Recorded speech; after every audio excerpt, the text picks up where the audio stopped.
Gold, trusted gold buyers. మీరు తాకట్టు పెట్టిన బంగారాన్ని విడిపించి ఈ రోజు ఉన్న మార్కెట్ ధరకు కొనబడను.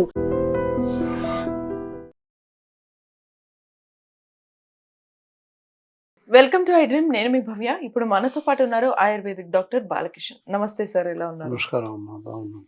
సార్, ఈ మధ్య చాలా మందికి ఎక్కువగా నడుము నొప్పి అనేది బాగా ఒక పెద్ద సమస్య అయిపోయింది. ఏజ్ కూడా సంబంధం లేదు. ఒకప్పుడు కొంచెం పెద్దవాళ్ళకి వచ్చేదని అనుకునే వాళ్ళు, ఈ మధ్య కొంచెం టీనేజర్స్ కి కూడా వస్తుంది, అడల్ట్ ఏజ్ ఉన్న వాళ్ళకి వస్తుంది, 35-40 కూడా వచ్చేస్తుంది. సో దానికి కారణం ఏంటి? మరి దానికి ఏమన్నా మీరు మంచి చిట్కాలు తగ్గడానికి ఏమైనా చెప్తారా? మీరు చెప్పినట్టు కారణాలను చూస్తున్నట్టయితే చైల్డ్హుడ్లో చిన్న వయసులో చేస్తున్నటువంటి తప్పిదాల వల్ల నడుము నొప్పి వస్తుంది పెద్ద పెరిగాక.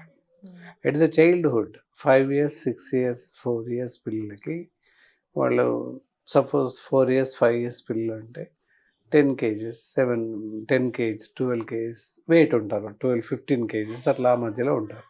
4 years 3 years నుంచి వెళ్తున్నారు స్కూల్కి. అంటే దాదాపు 5 to 10 kgs 15 kgs ఉంటారు పిల్లలు.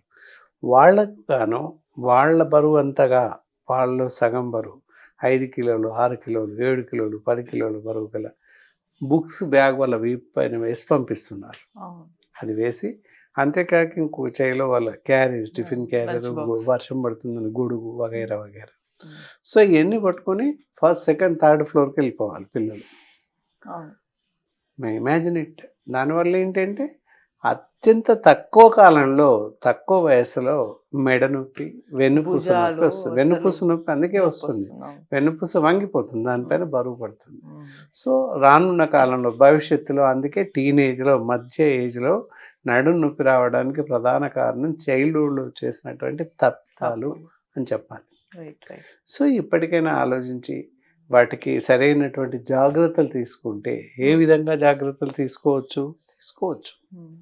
పేరెంట్స్ వెళ్ళి క్లాస్ రూమ్లో బ్యాగ్ పెట్టేసి రావడం, అలా, లేదా ఆయనకు చెప్పేసి పైన పెట్టేయడం, లేదా చిన్నపిల్లల క్లాస్ కింద పెట్టడం. స్కూల్ వాళ్ళు అయితే అలా కాదు, చిన్నపిల్లలవే పైన పెట్టేస్తారు వీళ్ళు క్లాస్ రూమ్స్.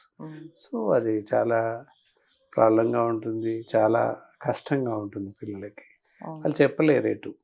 అందుకని పేరెంట్స్ అయినా జాగ్రత్త వహించి క్లాస్ మార్చమనాలి. క్లాస్ మార్చడం వీళ్ళ చేతిలో లేదు కనుక బ్యాగ్స్ కానీ క్యారియర్స్ కానీ వీళ్ళే పేరెంట్సే వెళ్ళి క్లాస్ రూమ్లో పెట్టి రావడం జరిగితే కొంతవరకు ఈ మధ్య వయసులో వస్తున్నటువంటి బ్యాక్ పెయిన్ అవ్వచ్చు, నడుము నొప్పి అవ్వచ్చు, వీటిని నివారించుకునే అవకాశం ఉంది.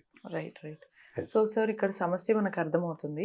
సో అలానే ఈ రకంగా చూసుకుంటే మా రెగ్యులర్గా వర్కింగ్ స్టైల్ కూడా మారిపోయింది కాబట్టి అడల్ట్ ఏజ్, పెద్ద ఏజ్ వర్క్ చేసి జాబ్ చేసే టైంలో నిరంతరం కంటిన్యూస్ గా కూర్చొని not only software, even though ఇంతకు పూర్వం కూడా చాలా ఆఫీసెస్లో అడ్మినిస్ట్రేషన్ సైడ్లో, మినిస్ట్రియల్ సైడ్లో అంతా కూడా కూర్చొని వర్క్ చేసే వాళ్ళే ఉంటారు. క్లారికల్ జాబ్స్ అంటారు, యూడిసి క్లర్క్స్ వాళ్ళంతా ఇలా నిటారుగా కూర్చొని రాస్తూ ఉండడం, బ్యాంక్ అవ్వచ్చు ఏదైనా. ఈ మధ్యకాలంలో సాఫ్ట్వేర్ వాళ్ళు ఎప్పుడు కూర్చొనే ఉంటారు అంటే లేదు, అందరూ కూర్చొని జాబ్ చేసే వాళ్ళు. 80% ఆఫ్ పీపుల్స్ కూర్చొని జాబ్ చేసే వాళ్ళే ఉంటారు నిరవధికంగా అలాగే కూర్చొని. 20% పీపుల్స్ నిలబడి నడుస్తూ చేయడం, conductors, police job or anything, teachers వీళ్ళంతా కూడా నిలబడి కొద్దిసేపు కూర్చొని నిలబడి, టీచర్స్ పార్షల్ టైం, పూర్తిగా నిలబడి చేసేవాళ్ళు పోలీస్ శాఖ వాళ్ళు, కండక్టర్స్, డ్రైవర్స్ వీళ్ళు అనమాట. ఇలా డిఫరెంట్ యాంగిల్స్ ఆ విధంగా ఉంటారు.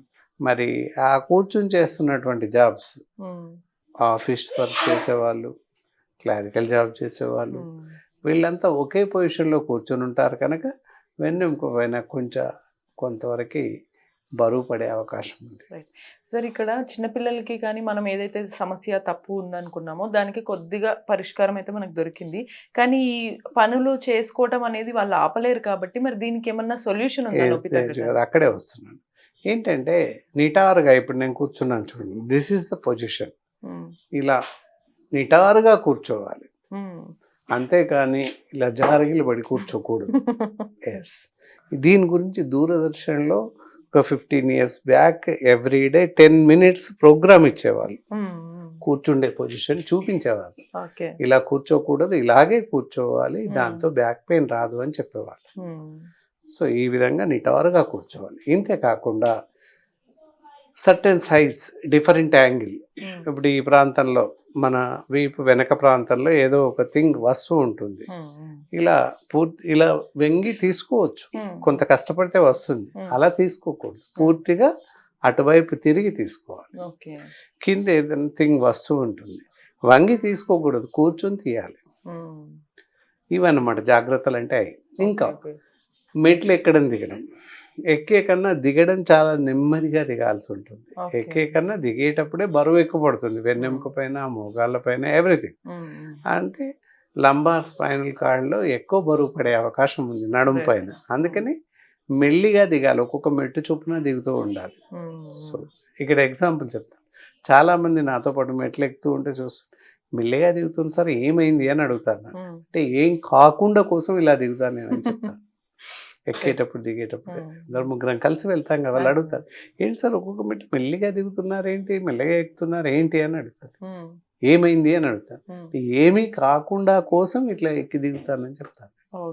ఎస్, లిఫ్ట్ ఉన్న దగ్గర లిఫ్ట్ ఉపయోగించాలి, లిఫ్ట్ లేని దగ్గర పారాఫిట్ వాల్ పట్టుకుని ఒక్కొక్క మెట్టు ఎక్కుతూ దిగాలి. అలా చేస్తే కొంతలో కొంత నడుము నొప్పి రాకుండా నివారించుకోవచ్చు. సరే, ఇక మరి ఒకవేళ సమస్య అయితే వచ్చింది, ఇంకా కూడా కూర్చొని జాబ్ చేస్తున్న వాళ్ళు మధ్య ఒక హాఫ్ అన్ అవర్ 1 అవర్ తర్వాత లేచి ఒక 2 నిమిషాలు తిరగడం, సీట్ దగ్గర లేచి నిలబడడం, కొంచెం శరీరం బళ్ళిక తీసుకోవడం, ఒక 2 అడుగులు వేసి మళ్ళీ కూర్చోవడం. గంట ఒకసారి 2 minutes 3 minutes లేచి నిలబడితే చాలు, తగ్గిపోతుంది. ఏ ప్రాబ్లం రాకుండా కాపాడుకోవచ్చు. సరే, ఇక్కడ సమస్య అయితే వచ్చింది, ప్రాబ్లం వచ్చింది, మీరు చెప్పినటువంటి చిట్కాలు పాటించినప్పటికీ కూడా ఒకవేళ ఏమన్నా మందులు వాడితే నొప్పి తగ్గుతుందా అని అనిపిస్తుండొచ్చు, కానీ మందులు మళ్ళీ సైడ్ ఎఫెక్ట్స్ కదా అని భావిస్తారు. మరి ఆయుర్వేదంలో దీనికి ఏమన్నా మెడిసిన్ ఉంటుందంటారు? ఎస్, జనరలైజ్గా నడుము నొప్పి వచ్చింది, బ్యాక్ పెయిన్ వచ్చింది అనగానే చాలామంది ఏంటంటే నొప్పి నివారణ మెడిసిన్స్ వాడతారు. ఎవరు చెప్పినా వినరు, వాళ్ళంతా వాళ్ళు మెడికల్ షాప్కి వెళ్ళడం, నడుము నొప్పి గోలు తీసుకొని వేసుకోవడం నిరంతరంగా జరుగుతున్నటువంటి కార్యక్రమం. కానీ అలా వేసుకోకూడదు. ఈ మధ్య కాలంలో కొంత అవేర్నెస్ వచ్చింది, వేసుకోవట్లేదు. అయినప్పటికీ ఇంకా కూడా చాలామంది వేసుకుంటూ ఉన్నారు. దయచేసి అలా నొప్పి వచ్చినప్పుడు నొప్పి గోళీలు మీ అంతటా మీరుగా వేసుకోకూడదు. దానివల్ల అత్యంత ప్రమాదం, మందులు వికటించేసి మూత్రపిండ వ్యాధులు, కిడ్నీ డిసీజెస్ వచ్చే అవకాశం ఉంది, ఇతరత్ర ఇంటెస్టైనల్ డిజార్డర్స్ వచ్చే అవకాశం ఉంది, జీర్ణకోశ వ్యాధులు. కాబట్టి మీ అంత మీరుగా నొప్పి నివారణ మందులు వాడకండి.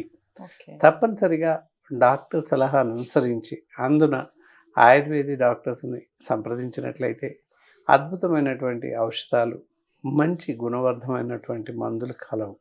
అంటే అలాంటి మందులు వాడుతూ ఉన్నట్లయితే వెన్నెముక సమస్యలు ఏ ఉన్నప్పటికీ తగ్గిపోతాయి. మనం ఇప్పుడు తరచుగా వింటుంటాం L1, L3, L4 disc compression అయింది, వెన్నెముక బల్జ్ అయిందని చెప్పేసి, నర్వ్ కంప్రెస్ అయిందని చెప్పి, న్యారోయింగ్ ఆఫ్ నర్వ్ అది. అంటే ఎముకలు ఇలా కుదించుకుపోయేటప్పటికి నర్వ్ మెలికబడి రక్త ప్రసరణ తగ్గుతూ ఉంది. సో దానివల్ల కూడా తిమ్మిరి రావడం, ఒక సైడ్ తిమ్మిరి రావడం, బోత్ సైడ్స్ తిమ్మిరి రావడం, నొప్పి రావడం, భరించలేనంత నొప్పి ఉంటుంది. ఇలాంటి ఏమున్నా, ఏ స్టేజ్లో ఉన్నా, ఎంత ఉన్నా, స్పైనల్ కార్డ్కి నొప్పి ఎక్కువ ఉన్న పరిస్థితుల్లో సర్జరీ చేస్తూ ఉంటారు కొన్ని సందర్భాల్లో. కానీ సర్జరీ అవసరం లేకుండానే ఆయుర్వేద మెడిసిన్స్తో పూర్తిగా తగ్గించే అవకాశం ఉంది. దానికి కారణం మనం ఇక్కడ చూస్తున్నాం కదా, ఇక్కడ గౌటెక్స్ అనేటటువంటి ట్యాబ్లెట్స్ ఉంటాయి. ఉదయం సాయంత్రం వేస్తూ ఉన్నట్లయితే స్పైనల్ కార్డ్కి సంబంధించినటువంటి డిసీజెస్ తగ్గే అవకాశం ఉంది. దాంతోపాటుగా ఇంకోటి ఇక్కడ నర్విటోన్ ట్యాబ్లెట్స్ ఉంటాయి. అవి కలిపి వాడుతూ ఉన్నట్లయితే తప్పనిసరిగా మనకున్నటువంటి సమస్యలు, వెన్నుపూస సమస్యలు పూర్తిగా నివారించబడతాయి. సో చూసారు కదా, మనకి వెన్నుముక ఈ మధ్య సమస్య అనేది ఒక చాలా పెద్ద సమస్య అయిపోయింది ప్రతి ఏజ్ వాళ్ళకి. ఒక్కొక్క ఏజ్కి ఎటువంటి జాగ్రత్తలు తీసుకోవాలి చెప్పారు, మెడిసిన్ ఏది వాడచ్చో కూడా చెప్పారు. ఇటువంటి మరిన్ని ఇన్ఫర్మేషన్స్ మీరు తెలుసుకోవాలి అనుకుంటే keep watching iDream. Sir, one life lesson what medicine has taught you. Whatever you can do without expecting. But I really believe మన పాజిటివ్ యాటిట్యూడ్ ఉంటేనే మనం ఏదైనా సాధించగలం. గట్ని మనం కరెక్ట్గా డీల్ చేసినట్లయితే అది మనకి పాజిటివ్ హార్మోన్స్ని రిలీజ్ చేస్తుంది. షుగర్ వచ్చిన వాళ్ళ పరిస్థితి ఏంటి? పొట్ట దగ్గర పెరిగితే దాన్ని ఆండ్రాయిడ్ అంటారు, ఆండ్రాయిడ్ ఫోన్ కదా. అసలు థాట్స్ ఎందుకు వస్తాయి? బ్రెయిన్ డెడ్ అంటే దానికి ప్రపంచం అంతా కూడా కొన్ని నిర్దిష్టమైనటువంటి లక్షణాలు ఉంటాయి. మానసికంగా ధైర్యంగా ఉంటే క్యాన్సర్ జయించవచ్చు. You are a doctor for a cause sir, అంతే. వాళ్ళకి వచ్చిన ఆదాయం కాకుండా ఫ్రీ సర్వీస్ ఎంతమందికో చేస్తారు.